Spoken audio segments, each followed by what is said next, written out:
Yeah, that's where I am right now.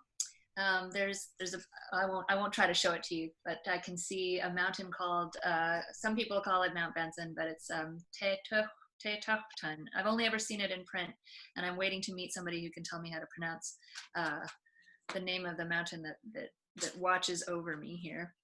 I just wanted to mention, it's nice to virtually meet you, Joseph, because I'm on the Malahat Review like editorial board, and I remember those poems, and we were happy to have them. They're great. Um, but I did want to mention, just thinking about like what's been going on the past 3 weeks. People are talking a lot about anti-Black racism and about doing better generally. And for publishers and journals, that means doing our best to make sure that we put it out there, that we are looking for the work of Black and Indigenous writers and writers of color. Yours, you know, if you're not any of those, yours too. But to just like for all of you who are listening, if you are mentoring or know of a young writer or not a young writer, somebody who needs that little nudge to send to a place like Brick Books or to send to a place like Malahat Review that they might not have before, please do encourage them to do so, because we want to read that work. Okay. So I am going to read to you from, I have not been productive over COVID, and in fact, for reasons that I won't go into, I haven't really been able to write poetry very much for the past couple of years. So I'm reading from this still. I've been doing music since then, and will eventually manage to like figure out how to bring like my lyricism, head lyricism, to what I've been doing with the body. But like I've just sort of needed something that's much more embodied. For those of you who might not know what the premise of the book is, it'll probably be hard to see unless I'm in speaker view, but it's called Sonnets Shakespeare. My name is Sonnet. My parents gave me the name Sonnet. I didn't pick it. And eventually I was like, okay, I'm going to do something with that. I don't know if you can see this, but like there's like black text and gray text, right? And the gray text is the text of Shakespeare's sonnet, and then the black text is what I wrote around the letters of Shakespeare's sonnet. Most of the poems don't show the work that I did, but in every one of these poems, Shakespeare's text is buried in its entirety. So they're erasure poems, but they're erasure in the way that I was thinking about cultural erasure, in the way that when I'm like, you know, when I'm the only brown person in a room and it's like 30 white people, how do I censor myself? How is my difference muted just by simply not having the nerve or the space to bring all of who I am to the room. So these erasures happen by writing around and crowding instead of by deleting. The first one, you'll understand. I'm going to add some names to the first one. I'm going to update this because I wrote this back in like 2016. And this is the only one I'm going to read a little bit of the Shakespeare before I read this one, just so that you can sort of hear what I'm doing. So the original sonnet 48 starts like this. How careful was I when I took my way, each trifle under truest bars to thrust, that to my use it might unused stay from hands of falsehood in sure wards of trust. But thou, to whom my jewels trifles are, most worthy comfort, now my greatest grief, thou best of dearest and mine only care, are left the prey of every vulgar thief. Okay, so here is, just going back to Zoom here so I can see myself. Here's my poem number 48.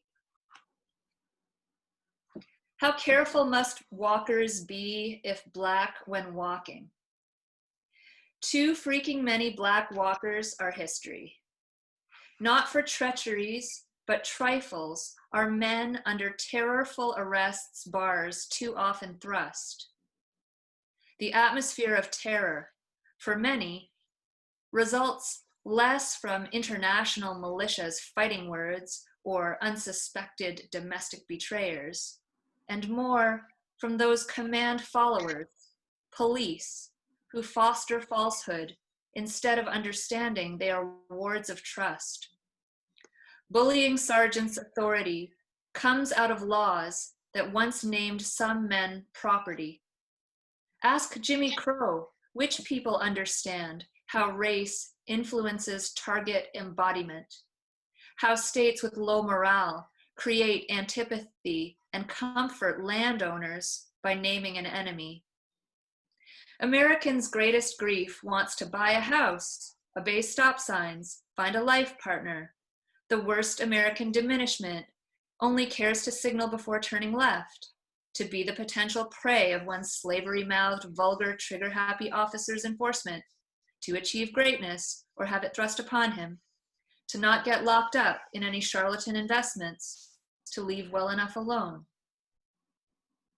Race is a thought the America's plantations cotton-mouthed, a vicious negging that is felt as repellent. If you aren't recognized within the gentleman's enclosure of supremacy, brother, arrests for random whatever are at their convenience. Only at their pleasure, breather, you may respectfully come, say sir, and maybe disappear. Trayvon, Dante, Victor, Walter, Tony, Tamir, Michael, and Eric, and Ahmad, and George, and Breonna. You're on a list of shot unarmed on Gawker. I looked you up. Today, a badge was let off for killing Rakia. What fear your form of truth shows. Feeling threatened is evidence video will never show. Fuck the police, said Dre. Surprise, his smile could be so disarming. That's that one. Okay. So, yeah, sometimes sometimes depending on where I'm at, I can read this book as if it's only environmental poems, or I can read this book as though it's like, just rape poems, or I can read this book as though it's just Black poems, yeah. Sometimes hard to like. All of them are intense. What's that? In other words, all of the poems are intense. Not all of them. Not all of them. I mean, but they're very much about being my experiences being a mixed race Black woman of color on stolen territory, and growing up with like multicultural myths and trying to date and getting assaulted and like basically being told that Canada is this one thing when it really is not. That's what the book is about. So got it. There's fun in there, just in some ways, to be human and to try to show that even though this has been my life and it's been actually kind of hard for this past 3 weeks has shown, like, even most of my friends are white and they don't have the space to really, they've never really had the space to understand my life, like sit with. Actually, okay, you guys this conversation helps me choose what next one I'm going to pick. I'm going to read 120. Because I've been trying to feel calm and nice and good and happy my whole life. Since I was like 18, I've been going to therapists being like, I'm so frustrated and things are not working out and people are kind of assholes and why is that? Okay, so therapists, you've been white almost every time. Once a DESI counselor broke down in our first and only discussion, blurting her friend's racism.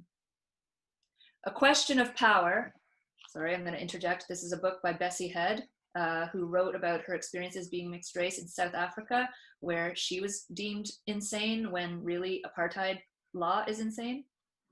Okay, A Question of Power, the most understanding female authority I had. The sorrow for which I sought relief, they called humiliation. I wondered what I did wrong, what I should feel, what needs must I be gagging under my social transgressions? I still battle isolation, working to undo lessons my nerves learned from white supremacy, from behavioral paradigms counselors had hammered into their master's degrees. I've hauled my soft, forced orifices into office after office.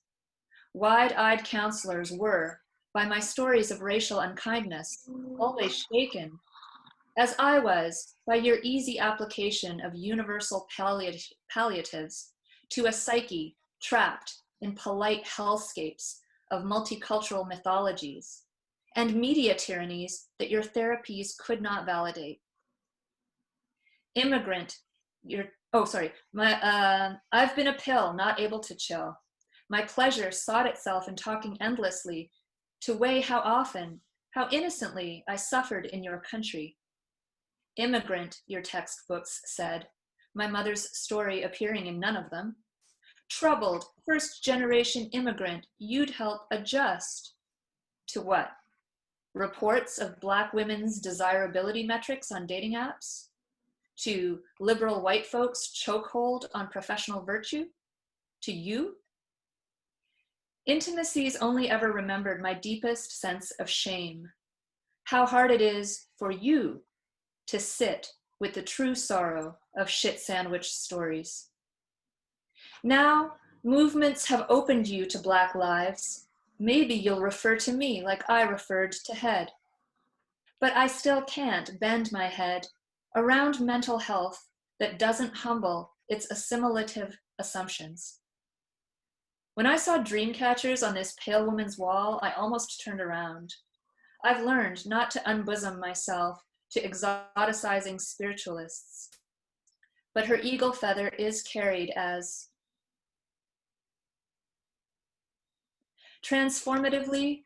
Euroculture's trespass now becomes a reference point. We say colonialism, we say intergenerational. Sitting in her room, we look at the gaslight blitzing on my body. She urges me to breathe and feel my joy. It's not some country's request to mute raw truths. There's a peace at my core I can someday share, she says. She looks right in my eyes. I believe her. Okay. How are we doing? We're good.